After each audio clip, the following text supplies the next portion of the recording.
Ni tarehe 8 ya mwezi Machi mwaka 2026. Dunia inaadhimisha tena siku ya wanawake duniani, na leo tutakwenda kutazama takwimu za wanawake katika sekta mbalimbali nchini Tanzania.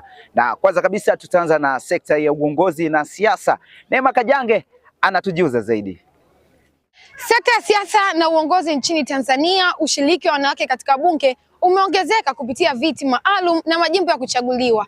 Kwa mujibu wa takwimu za Bunge la Jamhuri ya Muungano wa Tanzania, wanawake wanachukua zaidi ya 35% ya wabunge. Hatua hii inalenga kuongeza ushiriki wa kijinsia katika maamuzi ya kitaifa.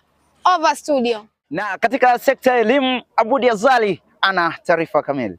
Ripoti kutoka Wizara ya Elimu, Sayansi na Teknolojia nchini Tanzania zinaonyesha ongezeko la uandikishwaji wa wasichana katika elimu ya msingi na sekondari, huku pengo la kijinsia likipungua ikilinganishwa na miaka ya nyuma. Hata hivyo, changamoto bado ipo katika elimu ya juu katika masomo ya sayansi na teknolojia.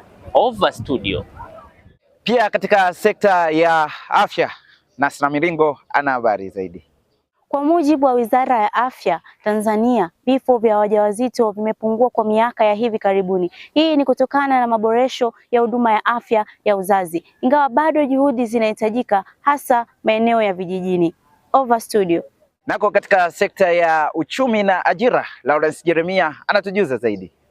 Takwimu zinaonyesha wanawake wengi wanajishughulisha na sekta zisizo rasmi, zikiwemo biashara ndogo ndogo pamoja na kilimo. Kupitia taasisi kama SACCOS, wanawake wamewezeshwa kupata mikopo na mitaji ili kuweza kukuza biashara zao. Kwako Edmond Junior. Licha ya mafanikio, bado kuna changamoto kama ukatili wa kijinsia, pengo la kipato na uwakilishi mdogo katika nafasi za juu za maamuzi ya kiuchumi. Ripoti za UN Women zinaonyesha kuwa juhudi za pamoja kati ya serikali, asasi za kiraia na jamii zinahitajika ili kufikia usawa kamili. Naam, kutoka studio nami sina la ziada, niwatakie tu heri ya siku ya wanawake duniani. Langu jina ni Edmond Junior, mpaka wakati mwingine, goodbye.